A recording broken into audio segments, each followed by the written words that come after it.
अरे राम्या, अरे श्याम्या, कसाच मित्र? भर दिवसातून भेटलोस. मजेत आहे मित्रा. तू कसा आहेस? मी पण मजेत आहे. काय करतो तू श्याम्या? मी शेती करतो.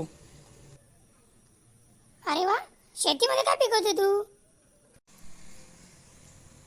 शेतीमध्ये मी वांगी लावले आहेत. एक एक वांगा रिक्षा एवढा. अरे बाप रे, एवढी मोठी वांगी! बाप रे बाप. अच्छा, तू दुबईमध्ये काय करतो? दुबईमध्ये आमचा पातेल्यांचा बिझनेस आहे. एक एक पातेला लॉरी एवढा, बस एवढा. अरे बाप रे, एवढी मोठी पातेली! ही पातेली एवढी मोठी, काय शिजवायचं त्याच्यात? अरे तू जो शेतीमध्ये वांगा पिकवला ना, तो शिजवायला.